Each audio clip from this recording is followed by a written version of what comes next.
Seluruh Malaysia. So, Assalamualaikum, salam sejahtera. Hari ini kita nak tunjukkan satu alat yang setiap daerah dalam Malaysia, setiap daerah APM dalam Malaysia dah dapat. Alat AED trainer jenama HeartSign. Okay, so setiap daerah dah dapat. So sepatutnya setiap daerah banyak menggunakan alat ini untuk melakukan latihan CPR dan AED. Okay, bila ada latihan CPR je mesti ada sekali kat partner dia AED. Setiap daerah dah ada tahu. So semua orang kena tahu macam mana nak guna. Okay, so untuk jurulatih-jurulatih, apabila anak buah sedang melakukan latihan, mereka akan tekan on. Senario latihan. Tanggalkan pakaian daripada dada pesakit untuk mendedahkan kulit. Tarik tab hijau untuk menanggalkan pad. Tanggalkan pad daripada liner. Letakkan pad pada dada terdedah seperti yang ditunjukkan dalam gambar. Tekan pad dengan kuat pada kulit pesakit.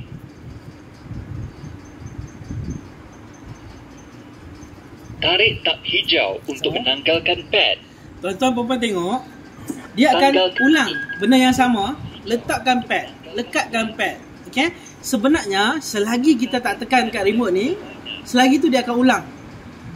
Tanggalkan tab hijau, lekatkan dada pesakit dengan pad. Dia akan ulang benda yang sama selagi kita tak tekan butak ini. So tuan-tuan perempuan, apabila peserta dah lekatkan dengan baik dekat mannequin, dekat patung kita tu, dan kemudian baru kita tekan. Tekan pad dengan kuat. Menaksir ritma jantung. Bila dah Jangan tekan, sentuh pesakit. baru dia akan ke tahap yang seterusnya, step yang seterusnya, langkah seterusnya. Jangan sentuh pesakit. Jangan sentuh pesakit. Jauhi pesakit. Jauhi pesakit.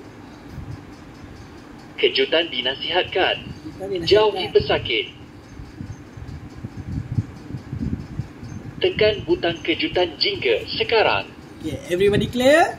Tekan. Kejutan diberikan. Kejutan diberikan. Mulakan CPR. Tu kita akan buat Selamat CPR. untuk menyentuh pesakit. Letakkan tangan bertindih di tengah dada. Tekan ke bawah terus pada dada pada masa yang sama dengan metronom. Bertenang.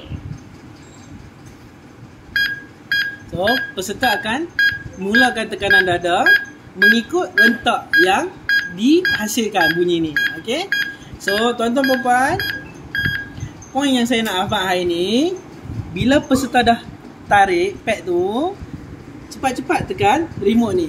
Maksudnya, dah boleh ke langkah yang seterusnya. Selagi tuan-tuan perempuan tak tekan had ni, lagu tu lah dia dah ulang-ulang-ulang, tuan-tuan perempuan ingat rosak pula. Okay? Terima kasih kerana menonton.